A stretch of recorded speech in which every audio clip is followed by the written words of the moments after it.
This is a 2025 Honda Accord in the EXL trim, shown in Canyon River Blue Metallic. As you can see, how the blue reacts to the sunlight on the hood. It's pretty interesting. And the way Honda structures their hybrids is also pretty interesting. So, to the left of this car, or my right, we have an SE trim. Now, the SE trim is not available as a hybrid at all. And so, neither is the LX. But the Sport, Sport L, and Touring are also hybrid only. And so is the EXL. But one thing that separates the EXL from the other hybrid models is that this has 17-inch wheels, whereas the Sport, Sport L, and Touring have 19-inch wheels. Let's discuss what's under the hood. Under the hood, we get a 2-liter inline 4-cylinder, making a combined 204 horsepower, and we get what Honda calls an eCVT. Now, the way Honda's hybrid system works is rather interesting, because this will be traveling on the electric motor most of the time. So when you're going under 40 or 45 miles an hour, it will be in EV mode, but when it needs to charge the battery, the engine will kick in using a generator, that right there, but it'll do so while being disconnected from the wheels. Though, at highway speeds, the engine will turn the wheels. And if you need some electric assistance, like going up a hill, the electric motor will kick in. And the engine under this hood is a 1.5-liter turbo 4 that, let's be honest, hasn't been the most reliable engine. Again, looking at the Accord from the front, we do get those 17-inch wheels that are on the hybrids unique to the EXL. They are not unique to, say, the SE or the LX.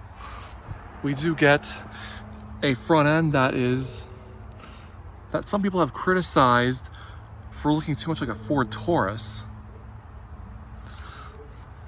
Though the headlights are very squinty. We get LED low beams, an LED running light that also functions as a turn signal. And this middle portion here is the high beam. This piece of plastic here is black regardless. And we get a black plastic triangular shaped grille. Like, the inserts are triangular shaped. And overall, it's very triangular with a Honda logo here, which behind it is the radar sensor. And we do get front and rear parking sensors. We do get 2 front parking sensors on the front. Let's go around and show the other side. And of course, around the back, rather on the side, is the Canyon River Blue exterior again. We do get some gloss trim on the B pillar, and for the mirrors we get blind spot monitoring and an integrated turn signal indicator. So one thing I have to mention, if you get the Canyon River Blue exterior, you're locked into a black interior. And we get a sunroof as standard equipment on SC and above. So just for reference, over there is an LX. So you know what it looks like over there. And I'm going around back, capless fuel filler, and around back This is an area that I think looks more like an Audi A7. We do get rear parking sensors back here, 4 of them instead of 2. And we get full LED taillights back here. This would be your brake light, this would be your turn signal. And on the touring trim, this whole thing will be the turn signal. And this here is the reverse light. And up here is just the actual taillight. Now, we also got a sharp fin antenna up there. Of course, we can look at the window sticker. You can feel free to pause and read that if you want to. Of course, the 17-inch wheels do have an added benefit. That is, we get 51 miles per gallon in the city, 44 on the highway, 48 combined, as opposed to the 44 combined that we get on all other hybrids. But stepping on in, we are greeted with a nice interior and a nice amount of space too. And of course that I believe is a 10.2 or 10.3 inch digital gauge cluster that's standard on all of them. And this 12.3 inch touchscreen is standard on all hybrids. Though if you step up to the touring trim, it'll add Google built in. And these memory seats are on the EXL and Touring. I think they're on Sport L2, but I'll have to check on that. We do get one-touch front power windows, whereas you don't get that on the rear windows. So over here, we do get the interesting vent thing that Honda's been doing for a while. So you can see it's closed, now it's open. It has a very interesting texture to it. We do get the airbag cover, volume up, down. This controls whatever's on this side. It is customizable. Voice command button, seek and track. And then this is all for cruise control and our ADAS and whatnot. But this controls what's on this side. But again, it is very customizable. This is for volume. And down here we get, again, the same air vent design we saw on the other side. Continuing on to the very far right. And again, this is not one air vent. It is like this on this side is all 3 air vents. Though it does look like one air vent. And down here we do get our climate controls. We do have heated seats here. This is a dual zone automatic system. So driver and passenger can have their own temperature controls.